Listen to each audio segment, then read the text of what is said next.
Hey, you guys.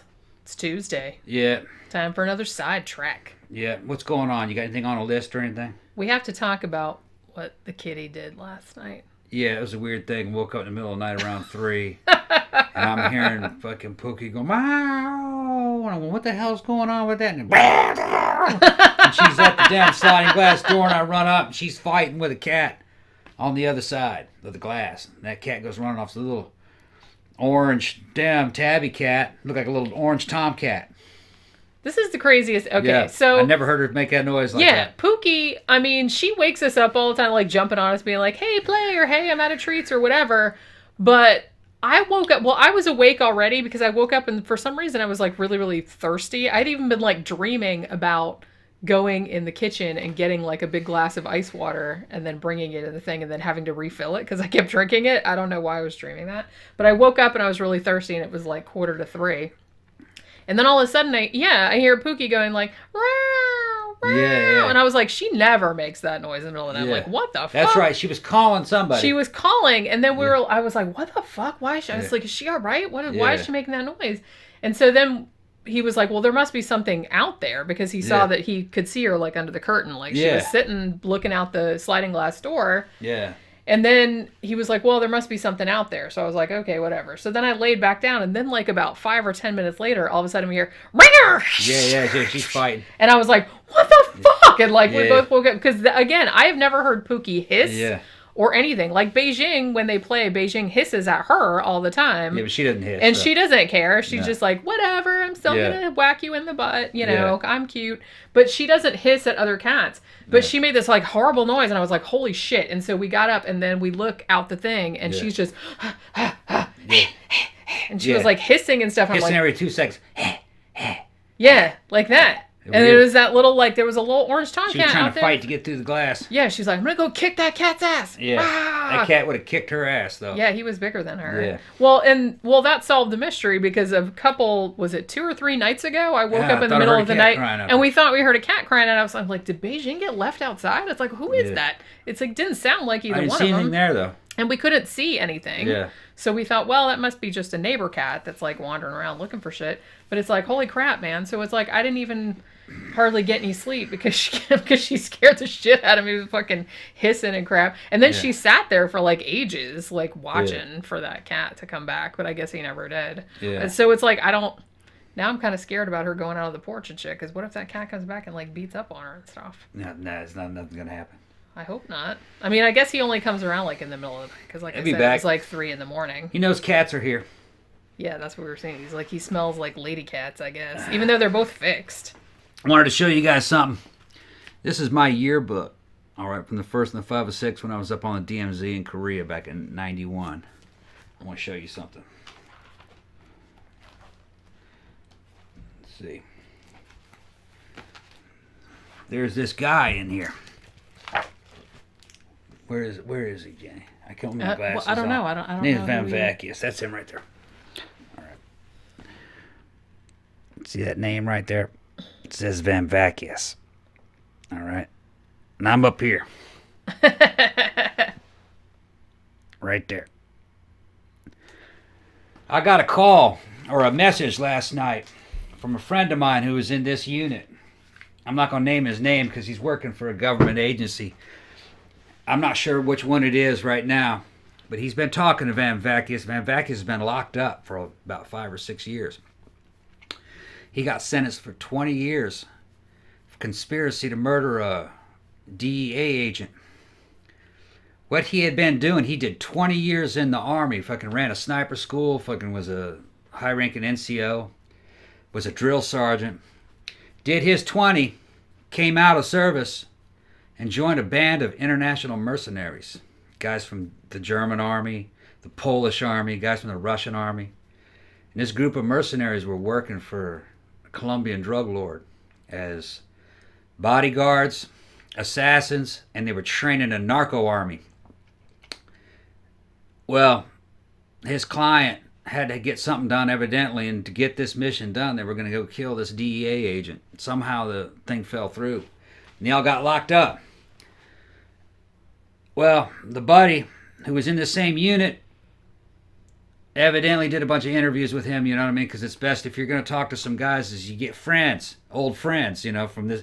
The military and government and shit and fucking weird mercenary stuff is a scene. It's a community. Special operations and intelligence and shit. So, a lot of times these guys have friends, old army friends that are still working for an agency. So they'll bring him forward and talk to him, you know, get him to tell his story. Anyway, he got 20 years for this. He'll be out, though, probably about 10 years from now, 10, 15 years. They're going to make a movie about him and some documentaries about the shit that him and his group of international mercenaries are what they were doing. It's some wild shit, man. It's fucking really wild shit. That's pretty crazy. Because, you see, in a place like Colombia,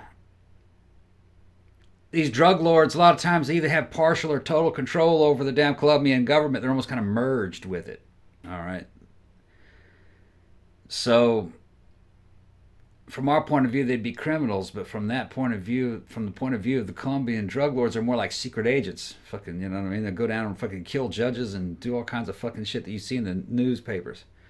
And they're guys like Van Vacchius are creating those narco armies. That's where they come from.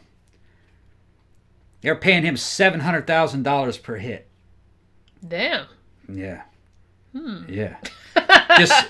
Yeah, he'd been down there for a long time, and evidently, like, just little stuff. You're talking about $100,000 just for like little stuff. So he was making millions. I can see why that would be tempting. Yeah. and you know, the missions that they were getting put on by these cartels, you're just hitting other enemy cartel scumbags usually. Yeah, so you're just like, or enforcing discipline inside the narco army, because you got a whole army of criminals. You know, you can't be nice to them to get them to follow the rules. Terror is an effective tool of management.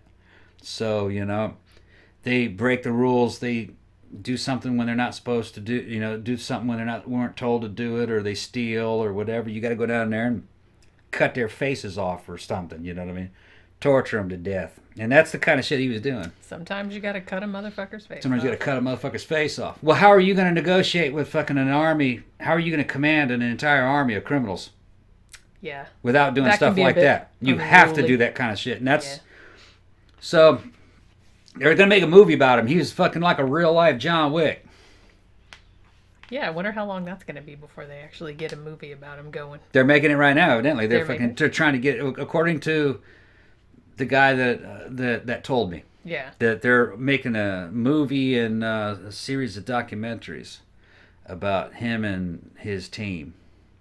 Because they're a team, they were a cadre of ex-military guys that served as bodyguards and trainers, you know, and torpedoes, also assassins.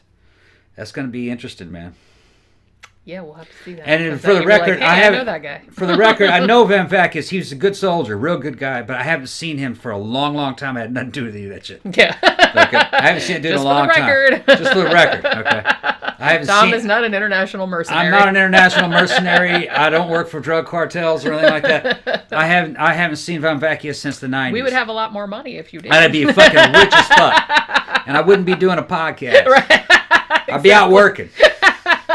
You know, cutting people's faces off. He didn't know where I was. Yeah, I probably gotten a call, but you know. Shit. Anyway, nah, I wouldn't do it. No, I wouldn't do it. It just seems like, yeah, it's a lot of money, and I can see that would be tempting, but I don't know. It just seems like it would be too.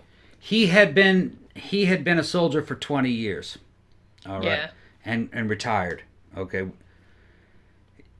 It's very difficult to reincorporate into a fucking civilian life. What are you going to do? Go flip burgers? Yeah. You know what I mean? Yeah, after you've been. What are you going to fucking do? Sure. Yeah. You're going to go work for somebody, you know, or you're going to sit around and collect your fucking money. He wanted to go back to work. So who's he going to go work for? Somebody who's going to fucking pay him a bunch of money and send him on interesting missions, and someone who will reward him with good-looking girls and give him a bunch of power and that look. He was probably living like a king down there. Yeah. You know, he went straight Boba Fett. He was fucking Boba Fett. He went straight Boba Fett. Yeah. Yeah. what he was doing. Bonus points if he was actually wearing the outfit. That would have been really cool. Oh, I'm sure he had all kinds of cool shit. No, I mean the Boba Fett outfit. Oh, yeah. Straight Boba Fett. This isn't the first time he went to prison. I think he did 5 years before that, too. I think. I have to go back and look. I just heard... there's stuff out there on Van Bacchus, but I haven't looked at it yet. I just listened to what I was told. Yeah. Last night. Yeah, because he just told me last night because he was talking to somebody on his tablet. No, he was like, hey. The guy who told me been working with him, or not working with him, but working on him. Yeah. You know what I mean? He's a friend of ours. He'd been interviewing him and talking to him for the people that he works with. He's a good guy. Yeah. Okay. So he'd been talking to him for years, but he couldn't tell me until the sentencing and all trial and shit was over. Right, yeah. So that evidently you can't finished. Discuss stuff that's right. Yeah. So he couldn't tell me. Yeah. But he says, man, I wanted to tell you, but I couldn't tell you. Remember him? I was, yeah. And he told me, he says, he's wild as shit, man. Fucking hardcore. That is pretty crazy. Yeah. Oh, I heard the door creak. That means Pooky coming in here. So, Hi, I don't know. Maybe we'll do a show about Van Bacchus when more stuff goes, and we'll get on top of that because that's a true crime show, and I know the guy. You know that guy. I know the guy. He's a good man. Yeah. Good man. That's pretty crazy. He went for the gold. I guess so. He went for the fucking gold. Oh. Look at Pook. There's your butt. Oh. Yeah. You gonna show him your back belly button? Yeah. What's up? What's up, little Pooky? You saving us from that bad orange Katie last yeah. night, flipping out, waking us up at 3 a.m. You little brat. Yeah, so I'm gonna be falling asleep really early tonight, I think. Yeah. Because I think we watched I tried to watch more of the season of Hoarders because I was talking to people on YouTube. They weren't as good as the first 3. Well, they really blew their wad right out of the gate, didn't they? Because those 3, you can tell that they're trying to do a different type of hoarder on each one because one of the ones that we were watching last night was one of those people that they pick up everything out of the garbage or they buy things and they think, well, I can sell this, I can sell this, I can sell this. Now she did actually sell things and that was how she made her living, but she had 3 houses, in Florida and all of them were full of crap. And it was just the whole fucking situation was fucked. And then the one that we started watching and that I couldn't stay awake anymore because I fell asleep in the middle of it was 3 dudes, 2 of them were brothers and then one of them was a friend of theirs and they were all hoarders. They all lived within a couple miles of each other or they lived next door or something and all of them were hoarders. So there's now it's like a triple threat. So they're gonna have to clean out all these old farts houses. But I'll watch the rest of the fucking shit tonight probably. But there's Kitty's butt again. Yeah. She just can't stop herself. She's she's an exhibitionist. Well, she likes to chew on things. That's what it is. She's not on purpose putting her butt in the camera. It's just she likes to chew on the edge of the desk. Yeah. And for some reason. To do that, she's got to bend over. And to do that, she has to bend over and stick her butt there. Yeah. All right. So we're going to wrap up today's Sidetracks show. Have a good rest of your Tuesday. Go check out our Atlanta Child Murders show, which I just posted this morning, almost 3 hours long. So go check that out if you haven't already. And we'll talk to you guys again tomorrow.